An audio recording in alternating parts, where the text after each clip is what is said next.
young explorers, welcome back to our channel. I hope you all are doing well. So let us begin with the chapter number 14th of English, and the name of the chapter is The Dragon and the Hero, right? So हम यहाँ पर बात करने वाले हैं dragon और hero के बारे में. Let's read the chapter and say what the story tells us. Thousands of years ago, Vladimir I was the prince of the old city of Kiev in Russia. कि लगभग 1000 साल पहले व्लादिमीर वन जो है वो एक पुरानी सिटी जिसका नाम था कीव जो कि रशिया में थे वहाँ के प्रिंस थे.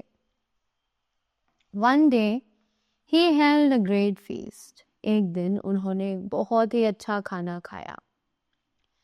He invited the princes and noble men, rich merchants and brave warriors and knights.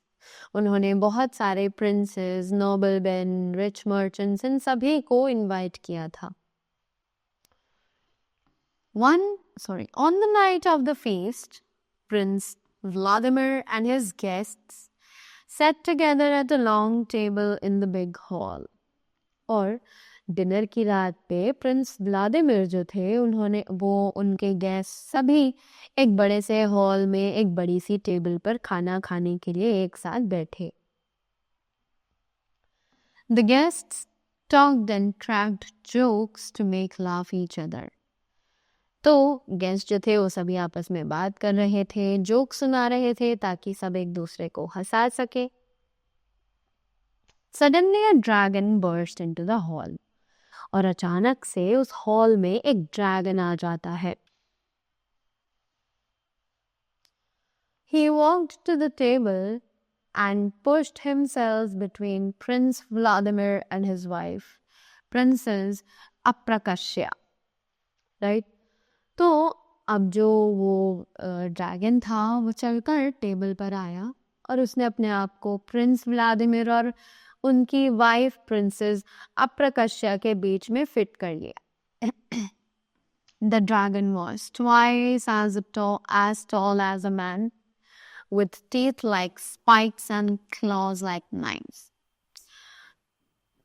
ये वो जो ड्रैगन था वो एक लंबे से आदमी की हाइट का ट्वाइस था, साइज में बहुत बड़ा था. उसके दांत बिल्कुल शार्प स्पाइक्स की तरह थे और उसके जो क्लॉज थे वो बिल्कुल चाकू की तरह तेज थे.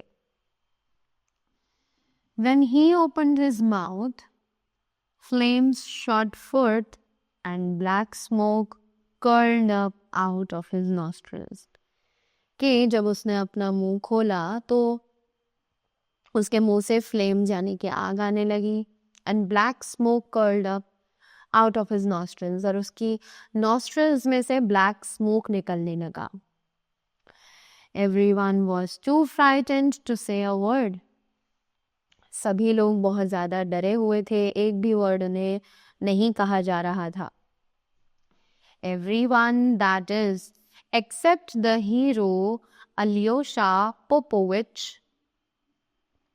कि सभी लोग बहुत ज़्यादा डरे हुए थे, उनके मुंह से एक शब्द नहीं निकल रहा था. राइट? सभी लोग एक्सेप्ट द हीरो जिसका नाम था अलियोशा पोपोविच. He glared angrily at the dragon and said loudly, "What kind of ill-mannered creature are you?"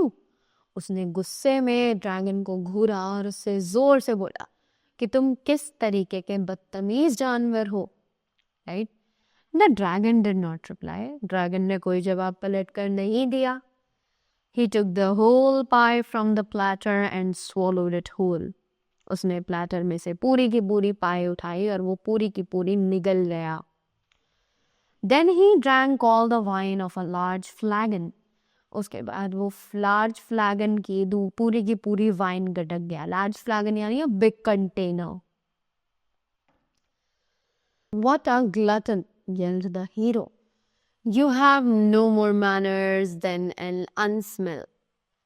अब उसने बोला ये कितना गंदा है. हीरो ने दोबारा चिल्लाकर बोला. उसने कहा तुम्हें बिल्कुल भी तमीज नहीं है. This was too much for the dragon. और अब ड्रैगन के लिए ये बहुत हो चुका था. ड्रैगन को गुस्सा आ गया ये सुनकर.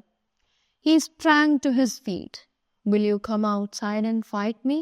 Alyosha Popovich, he roared. अब वो अपना सिर उसके पैरों के पास झुकाता है और उससे बोलता है कि क्या तुम बाहर आकर मुझसे लड़ना चाहोगे, अलियोशा पोपोविच? Of course, said the hero with a cheerful smile. तो हीरो ने अपने फेस पर एक बहुत अच्छी सी स्माइल रखकर कहा, हाँ हाँ बिल्कुल, क्यों नहीं, मैं तुमसे बिल्कुल लड़ना चाहूंगा. They both moved to the courtyard. और वो दोनों ही कोर्टयार्ड की तरफ चले गए. The prince nobles and rich merchants agreed that Alyosha Popovich had no chance at all against the dragon. अब प्रिंस, नोबल्स और रिच मर्चेंट जितने भी लोग थे वो सभी हामी भरने लगे कि अलियोशा पोपोविच के पास कोई भी चांस नहीं है कि वो ड्रैगन को हरा सके.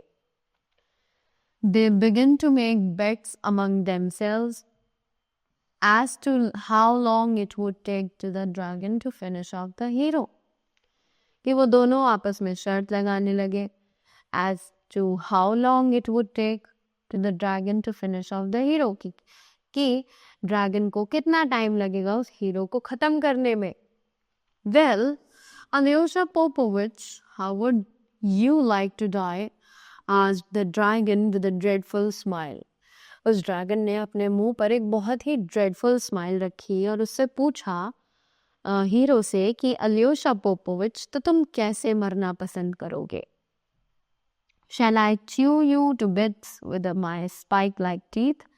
क्या मैं तुम्हें अपने पैने से दांतों से चबा जाऊं? Shall I slice you to pieces with my knife-like claws?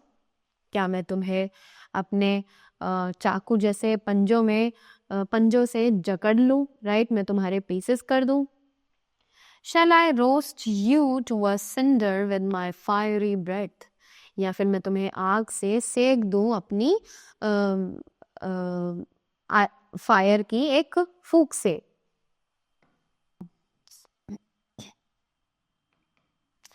But Alyosha put his hands on his hips and scowled. Now, see here, he said angrily. पर अलियोशा ने अपने हाथ अपने लोअर बैक पर रखे और उसने जोर से चिल्लाया कि अब देखो, अब यहाँ देखो, और उसने बहुत गुस्से में ये चीज बोली. This was to be a fight between just the two of us. कि ये लड़ाई सिर्फ हम दोनों के बीच में होनी चाहिए. He pointed behind the dragon. और उसने ड्रैगन के पीछे ये चीज पॉइंट आउट करके बोली. Why have you brought an army here to help you fight? कि तुम यहाँ पर एक आर्मी लेकर क्यों आए हो मुझसे लड़ाई करने के लिए?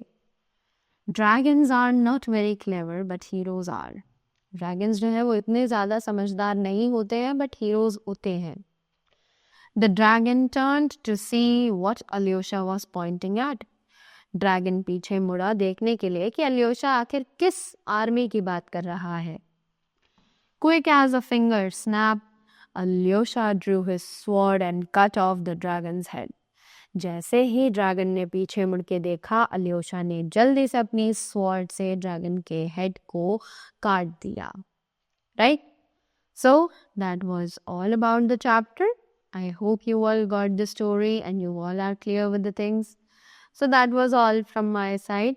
Thank you so much and do have a great day ahead.